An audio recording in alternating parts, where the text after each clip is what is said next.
Halo teman-teman semua. Jadi di sini kita akan bahas lagi ya atau diskusi lagi mengenai salah satu golongan senyawa atau struktur senyawa yang paling populer teman-teman, yaitu adalah flavonoid ya. Yang merupakan dia adalah salah satu dari anggota golongan fenolik teman-teman ya. Ini adalah sasaran belajar kita kali ini atau outline-nya. Yang pertama ada pendahuluan, kemudian ada biosintesis atau jalur biosintesis dari flavonoid itu sendiri.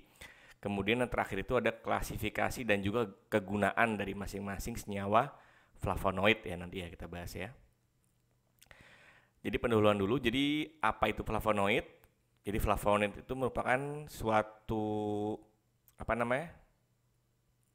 anggota dari fenol, tadi sudah dibahas ya, anggota dari fenolik ya.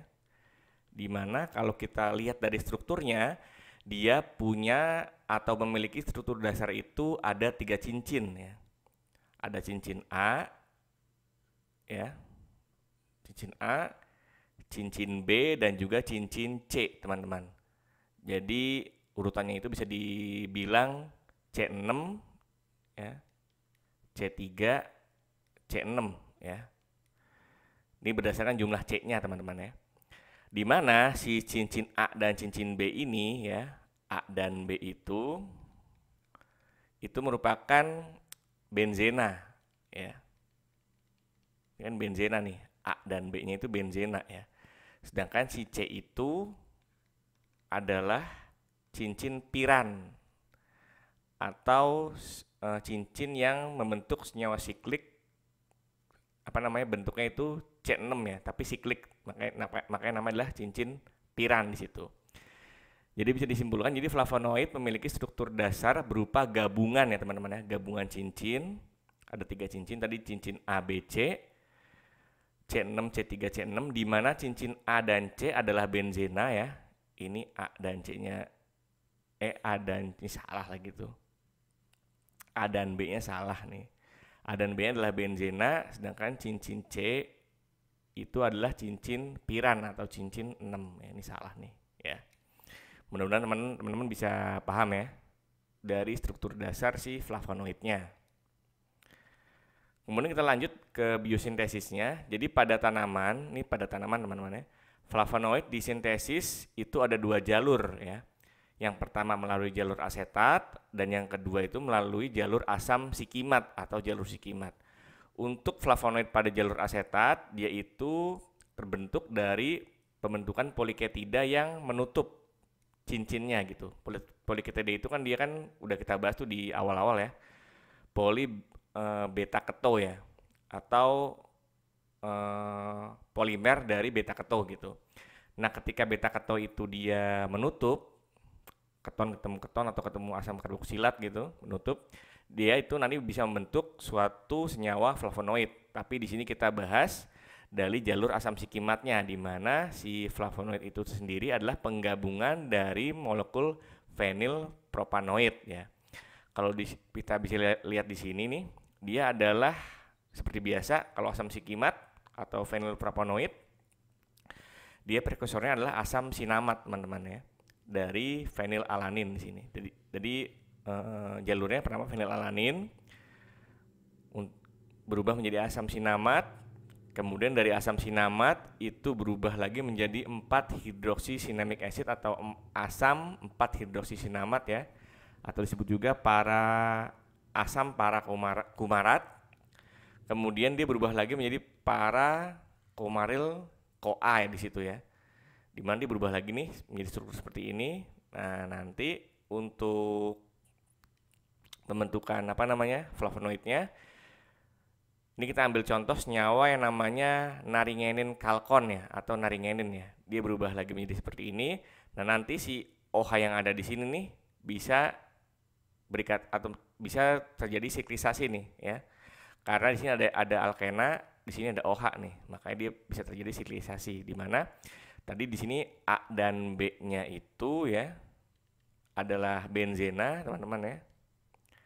Dari struktur dasarnya, tapi kan ini kan udah turunan ya, makanya ada OH-nya di sini nih ya. Sedangkan yang C-nya itu adalah suatu cincin piran atau cincin 6 di situ ya. Kalau piran itu 6, kalau furan itu adalah 5, teman-teman. Kalau teman lupa ya. Gitu. Jadi untuk biosintesisnya untuk flavonoid ada 2, bisa melalui jalur asetat atau jalur sikimat. Tapi di sini kita bahas yang jalur sikimatnya, teman-teman ya. Nah, kemudian dari klasifikasinya itu ada beberapa jenis flavonoid berdasarkan strukturnya, teman-teman ya. Yang pertama adalah flavons ya. Seperti ini nih strukturnya. Nah, perbedaan masing-masing struktur hanya terjadi di cincin C-nya saja atau cincin tengahnya, teman-teman, di sini nih. Sedangkan cincin A dan B-nya itu dia sama-sama benzen ya. Terjadi perubahan di sini nih, atau dia berubah di cara terikatnya, bisa di sini ya atau di sini gitu. Tapi utamanya yang berubah itu hanya yang C-nya aja. Untuk flavon seperti ini, dia ada epoksi lagi. Ada ether di sini dan juga ada keton di sini ya. Contohnya adalah senyawanya adalah luteolin, kemudian ada apigenin dan juga krisin ya. Kemudian ada flavonols ya. Dia berubah di sini nih.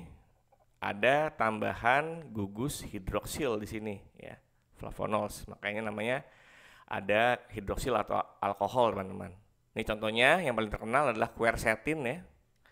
Kemudian ada kaempferol dan juga ada galangin. Nah, untuk fungsi-fungsinya sendiri atau aktivitas biologisnya itu mirip-mirip, teman-teman, untuk yang flavonoid.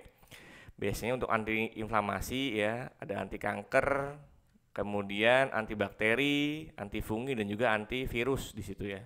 Mirip-mirip sebenarnya fungsinya. Nah, kemudian ada flavanons ya. Nah, sekali lagi perbedaan di sini ya, di tengahnya ya. Itu contohnya ada hesperetin dan juga naringenin ya. Itu berdasarkan aktivitasnya itu sebagai antiinflamasi, anti kanker dan juga antifungi ya. Kemudian ada flavanolol. Nah, bedanya juga di sini nih ya. Bagian tengah. Contohnya adalah taksifolin. Itu aktivitas biologisnya adalah sebagai anti kanker, antibakteri dan juga antivirus di situ. Nah, kemudian ada lagi isoflavon ya. Nah, tadi terkata di sini kan yang sebelumnya, sekarang dia terkata di sini nih ya. Makanya namanya isoflavon atau merupakan isomer dari flavon tadi ya. Contohnya adalah genistein dan juga daidzein ya.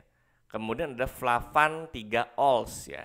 Dia di sininya hilang nih bagian ketonnya, tapi ketambahan gugus hidroksil, makanya adalah senyawa alkohol juga di situ ya.